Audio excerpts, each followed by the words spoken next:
Comme nous l'avons dit, la fumée est blanche à Washington. Un accord de paix vient d'être signé entre la République démocratique du Congo et le Rwanda. Mais je pense que depuis un certain moment, il y a un peu de la manipulation.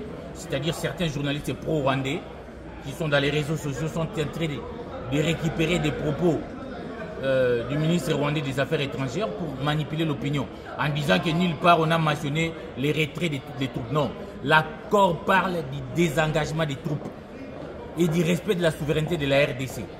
Il parle du désengagement des troupes rwandaises. Alors, ceux qui sont experts en matière militaire savent que le désengagement va au-delà du simple retrait. Donc, qu'on ne vous trompe pas, c'est la RDC qui remporte une grande victoire pour le retour de la paix durable en République démocratique du Congo. Alors, nous prévenons quand même Batoa Kabila, toujours Ebisabango, qu'il cesse d'induire Kabila en erreur. Kabila est le plus grand perdant dans cet accord. Il risque maintenant gros après la signature de cet accord. Parce que je vous rappelle, bien avant la signature de cet accord, Bitou Keïta a été dépêché sur place à Goma. Il a rencontré les chefs rebelles pour passer un message à Kabila que ça suffit. 30 ans de guerre, ça suffit. Le monde ne veut pas.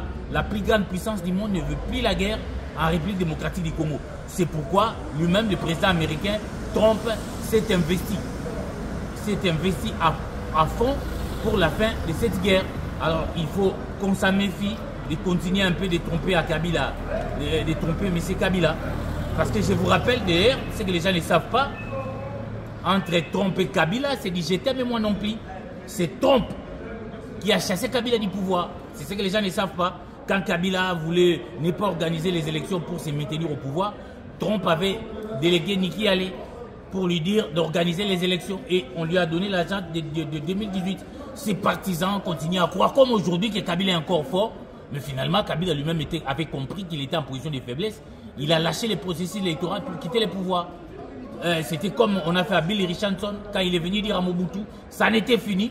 Il faut que les courtisans qui veulent conduire Kabila au suicide doivent arrêter. Il s'agit ici du désengagement des troupes rwandaises. Et le monde sait bien que sans les Rwandais, les AFC ne saura pas faire la guerre. Donc, toutes ces intimidations, il faudra s'en méfier. Le Congo vient de remporter une grande victoire diplomatique. Éviter de l'amalgame, éviter les désengagements, c'est les Français. Il faut comprendre les Français très clairement. Il s'agit d'un terme qui va au-delà des simples retraits des troupes. C'est ce que nous voulions clarifier. La fumée est vraiment blanche. Et donc vous pensez que les Américains, parce que la communication qui est faite de l'autre côté avec la manipulation du ministre des Affaires étrangères, c'est de nous faire croire que les Rwandais peuvent résister à la volonté des Américains, ce qui est complètement faux. Les Américains trouvent leur intérêt au Congo. Comme je vous l'avais dit, cet accord met en relief 3 parties, notamment les propriétaires de minerais qui est la République démocratique du Congo, le voleur qui est le Rwanda et les receleurs qui est l'Occident représenté par les États-Unis.